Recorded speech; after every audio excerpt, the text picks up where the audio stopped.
Fala galera do YouTube, beleza? Aqui é o Léo Menezes falando e sejam todos muito bem-vindos a mais um vídeo do meu canal. Se você, assim como eu, foi uma criança que teve uma infância raiz, você com certeza deve se lembrar do desenho que eu vou falar hoje, Os Jovens Titãs.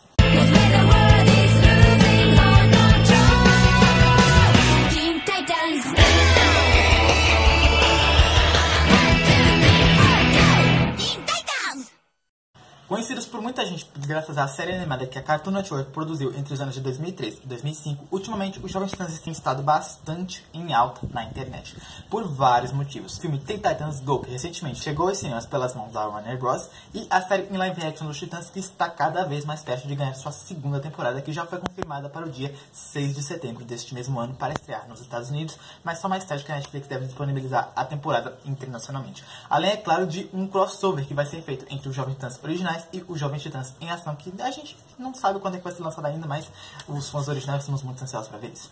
E hoje eu vim comentar um assunto bem interessante, que eu queria comentar muito sobre esse desenho, e eu vou aproveitar e vou abordar livros nesse vídeo também. Eu vou comparar algumas das principais diferenças entre o desenho original, que marcou muito minha infância, e os quadrinhos que deram origem aos heróis. Mais especificamente, esta fase aqui dos Titãs. Como vocês sabem, eu sou muito fã desse grupo de heróis, então eu tenho aqui os 5 primeiros volumes que a Panini relançou recentemente, contando algumas das histórias originais dos Titãs na década de 80. O 6º volume eu ainda não tenho, mas já está disponível em pré-venda, e eu nem preciso dizer que eu estou mega ansioso. Eu vou explicar mais pra gente porque eu estou muito ansioso pelo episódio 6. Eu acho que muita gente está também. Mas antes de começar, eu vou dar um pouco de uma introduzida sobre a história dos Titãs nos quadrinhos. Os Titãs não surgiram exatamente com esta formação aqui. Eles surgiram, na verdade, na década de 1960 e com uma formação um pouco diferente. A formação inicial era apenas Robin, Kid Flash e Aqualad. E com o tempo, eles foram ganhando novos integrantes, como Moça Maravilha, Arqueiro Verde, e tiveram a participação de outros heróis da DC nas suas tramas, como Rapina e Columba. Só que com o tempo, os Titãs foram ficando meio que saturados, pois suas histórias não eram sempre a mesma coisa.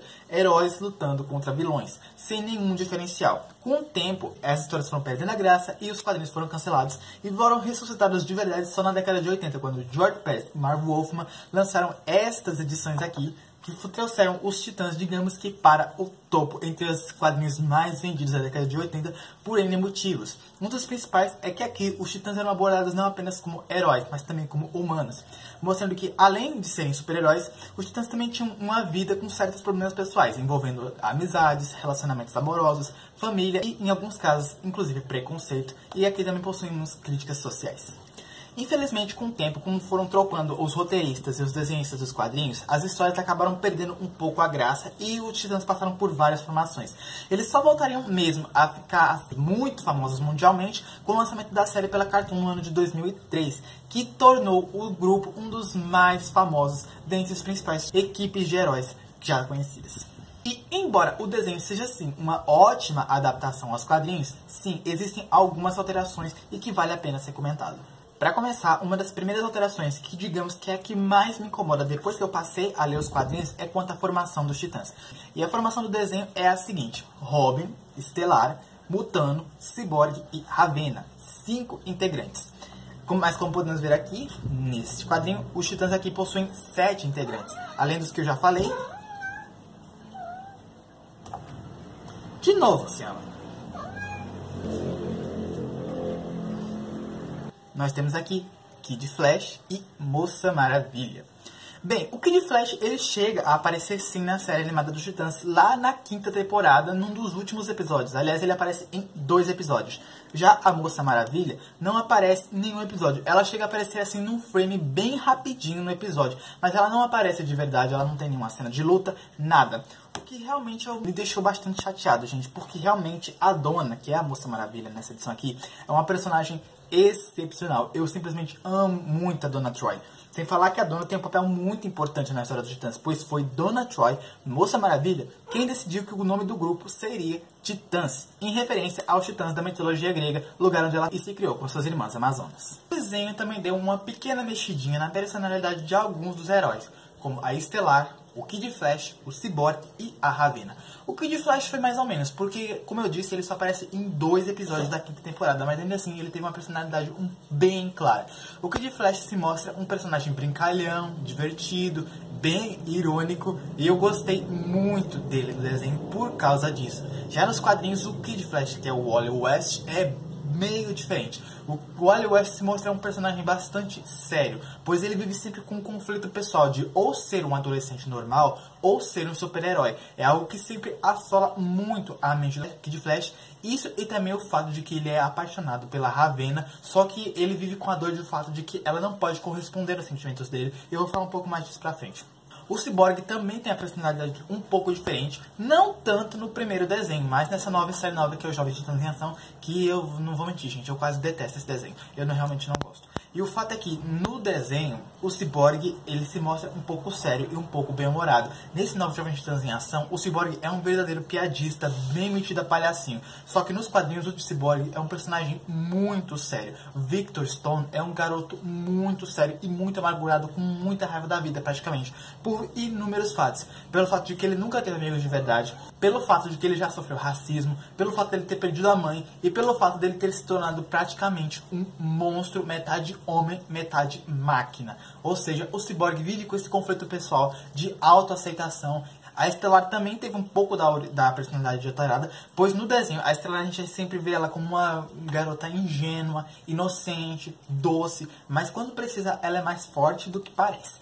Pois bem, nos quadrinhos a Estelar ela é ingênua e doce sim, mas ela é ao mesmo tempo muito brava, muito violenta e muito ameaçadora. Os Tamaranianos, assim como a Estelar, eles conseguem amar e odiar com a mesma intensidade. E é um dos principais problemas que a Estelar tem que lutar ao longo dos HQs. Porque a Estelar, ela não conhece bem as leis da Terra. Por exemplo, ela não tem a noção de que na Terra matar é errado. É um dos conflitos pessoais que ela mais enfrenta e que os outros integrantes do grupo mais têm dificuldade em fazer ela se adequar.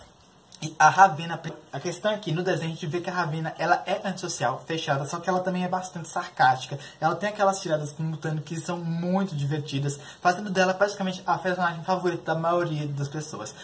Viu? Ela me acha engraçado. Estatisticamente, eu suponho que alguém tenha que achar. Foi uma adaptação que fizeram para o desenho, para a personagem ficar um pouco mais carismática, porque nos quadrinhos realmente a Ravena é diferente. Ela é muito mais fechada, muito mais introspectiva, muito mais vazia. Não que a Ravena, assim, você não goste dela dentro dos quadrinhos, só que quando você lê os quadrinhos, você realmente, a única coisa que você consegue sentir é pena da Ravena. Porque realmente a vida para a Ravena é uma tortura, porque ela é uma empata. Ela consegue absorver a dor das outras pessoas, mas ela tem que segurar as dores dela só pra ela. Ela não pode expressar suas emoções. Não é que a Ravena tem que manter as emoções dela controladas, é que ela realmente não pode sentir nada, porque são através das emoções dela que o pai dela, Trigon, age. Ou seja, esse é um dos conflitos qual ela tem por Wally West, porque o Wally West ele é apaixonado pela Ravena, só que a Ravena não pode demonstrar qualquer sentimento que ela sinta por ele, porque as emoções dela são uma ameaça. Outra diferença que eu quero comentar é quanto a uma cena bem específica da série dos Titãs. Ela acontece mais ou menos no episódio 2 da primeira temporada da série, no episódio Irmãs. A cena é esta aí.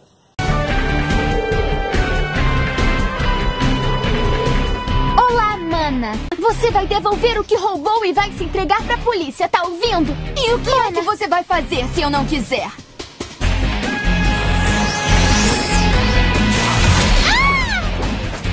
Gente, por mais que eu ame muito esse desenho, eu não consigo evitar de me dar uma certa agonia ver essa cena por um detalhe muito específico. Como vocês puderam ver nessa cena, Koriand'r, que é a Estelar, luta no céu com sua irmã Commander, a Estrela Negra. E o motivo dessa com diferença que eu quero aumentar, ela é explorada nesses dois volumes aqui, o 4 e o 5, que abordam a infância da Estelar e o conflito dela com sua irmã. Como vocês puderam ver, as duas irmãs brigam no céu. Mas tipo assim, gente, nos quadrinhos, Commander, a Estrela Negra, ela não voa. E tipo, isso não é um detalhe qualquer que poderia ser ignorado. O ódio que a Estrela Negra sente da Estelar não nasceu do nada. Por que a Estrela Negra odeia a Estelar? A Commander nasceu com uma deficiência que é impedir de absorver os raios da Estrela Vega, que era a Estrela de Tamaran. Ou seja, por isso ela não conseguia voar. E como ela não conseguia voar, ela perdeu o direito ao trono de Tamaran, que foi passado para sua irmã mais nova imediatamente. Ou seja, é por isso que Estrela Negra odeia sua irmã, porque ela não voa e a estrela voa e por isso ela pode ser rainha de Tamaran e Estrela Negra não. Ou seja, é um detalhe muito importante quanto a personagem e muito importante quanto a origem da Estelar, que o desenho não levou em conta. Outra diferença é quanto à origem do maior de todos os vilões dos Titãs, que é o Exterminador, Slade e Wilson, que já está confirmado para ser o vilão principal da segunda temporada da série em live action. O Exterminador apareceu pela primeira vez neste aqui, que é o volume 2 das edições dos quadrinhos dos Titãs da década de 80. E a questão é, na série animada, a origem dele foi um pouquinho alterada. No desenho, o Exterminador, ele começa a perseguir os Titãs com o intuito de fazer Robin, o líder da equipe, como o seu aprendiz.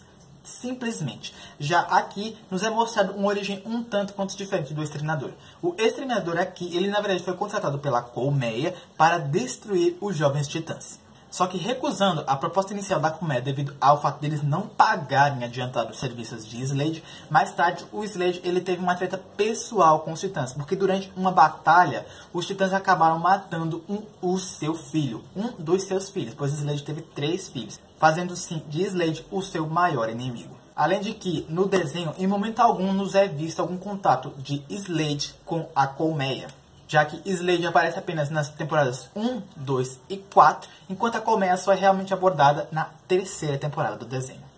E por falar em Colmeia, vamos a uma outra diferença muito interessante, que é outro grande vilão dos Titãs, que é o Irmão Sangue. Nos quadrinhos, o Irmão Sangue só vem realmente aparecer aqui, neste volume 5, na edição número 21, sendo que a Colmeia, como eu já falei, aparece nas histórias desde o volume 2. No desenho, o Irmão Sangue, ele é o chefe da Colmeia. Ele comanda a Colmeia, que é tipo uma organização, uma academia que forma vilões. Já aqui nos quadrinhos, o Irmão Sangue, ele é líder de uma igreja, uma organização religiosa que endeusa ele como se ele fosse um deus vivo. Nessa história a gente é possível perceber algumas críticas à religiosidade, à religião extremista, enfim. Realmente eles alteraram a origem desse vilão. Outra diferença é quanto ao embate dos Titãs contra o grande vilão, Trigon. No desenho, os Titãs só vêm mesmo ter um confronto com o Trigon na 4ª temporada. A temporada que é realmente dedicada a explorar esse universo do Trigon e da relação dele com a sua filha, a integrante Ravenna. Ou seja, passam-se 3 temporadas dos Titãs no desenho animado para só na 4ª eles terem uma batalha com um vilão tão grande quanto o Trigon, o que pra mim realmente faz sentido. Tem toda uma história de lutando contra o mal juntos para só enfrentarem um mal tão grandioso quanto o Trigon. Pra mim isso faz todo sentido e que foi muito bem encaixado na série. Só que nos quadrinhos foi bem diferente. Bem, os Titãs se falaram justamente por causa do Trigon, pois Ravenna procurou Dick Grayson com o intuito de formar uma nova equipe de heróis porque ela precisava de ajuda para derrotar seu pai Trigon, porque ele estava prestes a ressurgir e dominar o universo, já que Ravenna estava chegando à idade adulta e ele usaria ela para vir até a nossa dimensão. O confronto com o Trigon acontece já neste primeiro volume aqui, nos 6 primeiros volumes originais das publicações de Titãs. Diferentemente do desenho, como eu disse, levou 4 temporadas para que os Titãs finalmente enfrentassem o Trigon. A última diferença corresponde a uma das, se não a mais emblemática e mais importante fase dos Titãs, que é a fase do contrato de Judas, que foi abordada na 2ª temporada da série animada. Essa é uma das fases mais emblemáticas dos Titãs e talvez de todos os quadrinhos de heróis, pois aqui os Titãs possuem um traidor na sua equipe, que é a Terra, que se infiltra na equipe como uma amiga deles, como uma nova heroína, mas que é na verdade uma espiã do Exterminador. Essa fase vai ser iniciada no próximo volume dos encadernados da Panini, o volume 6, pois no volume 28 é o volume em que a Terra é introduzida. Por isso que basicamente todo mundo está mega ansioso por este volume, e eu sou um desses. E a diferença é a seguinte: nos é mostrado na série animada que a Terra, ela inicialmente era amiga dos Titãs, só que com o fato de que ela não conseguia controlar seus poderes, ela acabou tendo que recorrer à ajuda do Slade. E Slade ajudou a Terra a controlar seus poderes, e com o fato dela ter tipo essa dívida com ele, ela acabou aceitando se tornar sua espiã e trair os Titãs. Se infiltrou na equipe deles, traiu eles, tentou aniquilar todos eles, mas no final Terra se arrependeu de tudo que fez e acabou salvando os seus amigos, terminando a história como no fundo uma heroína. Eu ainda não tenho certeza disso porque eu ainda não conferi os quadrinhos, mas pelo que eu já entendi, nos quadrinhos a Terra era uma vilã. A Terra não era nada santinha. Terra fez tudo o que fez porque quis. ela não se arrependeu no final, ela ficou assim, putaça no final de tudo, porque no final o Slade traiu ela, mas ela não se arrependeu de ter traído os Titãs, e ela não amava eles no fundo do coração, que nem acontece no desenho. Foi uma adaptação que precisou ser feita para, digamos que eles não deixarem a história tão pesada, e que eu diria que até aqui funcionou muito bem. Então foi isso, galera. Eu espero que vocês tenham gostado do vídeo. Se vocês gostaram, vocês já sabem. Deixa o seu like aí embaixo. Se inscreve no canal se você ainda não for inscrito. Aqui tem sempre vídeos sobre conteúdos como desenhos animados, filmes, séries e, claro, livros. Aí me segue nas minhas redes sociais aí embaixo, que eu tô deixando o link da minha página no Facebook, dos meus 2 Instagrams e do meu Scooby, pra você estar sempre acompanhando a minha vida e minha vida de leitor, beleza? Então foi isso, galera. Valeu. Falou.